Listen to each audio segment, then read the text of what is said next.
क्योंकि सवाल ये पैदा होता है कि जब आदम अलैहिस्सलाम की तौबा कबूल हो गई, अल्लाह तबारक व तआला ने माफ़ कर दिया, तो उनको दोबारा जन्नत में आबाद कर देना चाहिए था।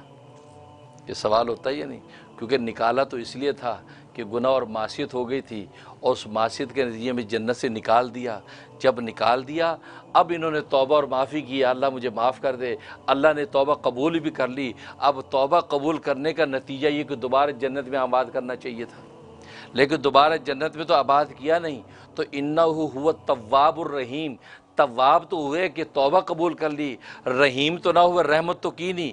रहमत का तकाजा तो ये था कि अल्लाह तबारक व तआला दोबारा जन्नत में आबाद कर देते। जैसे दुनिया में अगर किसी को किसी की गलती की वजह से उसकी मनसब और ओहदे से हटा दिया जाए, फायर कर दिया जाए, और वो माफ़ी तलाफ़ी करके उसकी माफ़ी कबूल हो जाए, तो ज़ाहिर है कि दोबारा उसको ओहदे पर फाइज कर दिया जाता है। लेकिन यहाँ होना तो ये चाहिए था कि आदम अलैहिस्सलाम को दोबारा जन्नतों में आबाद कर दिया जाता, लेकिन दोबारा जन्नतों में आबाद नहीं किया, बल्कि ज़मीन पर ही रहने दिया। क्यों?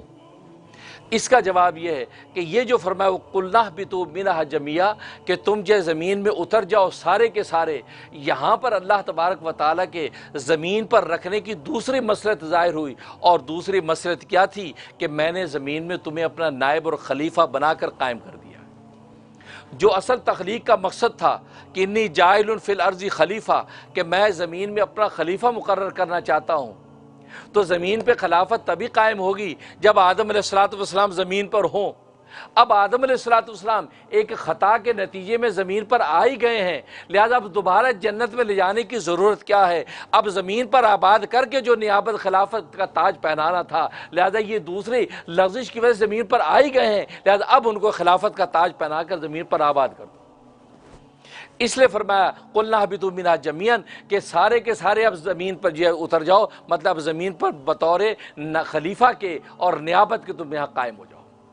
यही वजह है कि उसके बाद किसी किस्म की इताब की बात नहीं की, क्योंकि वहाँ तो इताब की बात की कि बाज़ुकुम लिबाज़िन अदुव्व, कि तुम में बाज़ के दुश्मन है, ये कहा। लेकिन यहाँ पर क्या कहा कि फ़इम्मा यातियन्नकुम मिन्नी हुदन, अब उसके बाद हिदायत की बात की कि ज़मीन पे अब तुम उतर जाओ, अब मेरी तरफ से कोई हिदायत तुम्हारे पास आए, कोई हिदायत ना आए, वो हिदायत की पैरवी करना। तो मालूम हुआ कि अल्लाह तबारक व तआला ने अपना नायब और खलीफा मुकर्रर कर दिया ज़मीन में, और खिलाफत का हक़ ये कि अब उनको अल्लाह की तरफ से हिदायत आनी चाहिए, असल की तरफ से हिदायत आनी चाहिए। अब अल्लाह तबारक व तआला आदम अलैहिस्सलाम के लिए हिदायत का रास्ता खोल रहे हैं। अब आदम अलैहिस्सलाम को दुनिया में जीने की हिदायत जिब्राइल के ज़रिए से मिल रही हैं, और आदम अलैहिस्सलाम दुनिया के अंदर आबाद हो रहे हैं। इसलिए दूसरा जो फरमाया कुल्ना हबितू मिनहा जमीअन, इसके अंदर आपको नायब और खलीफा मुकर्रर किया जा रहा है।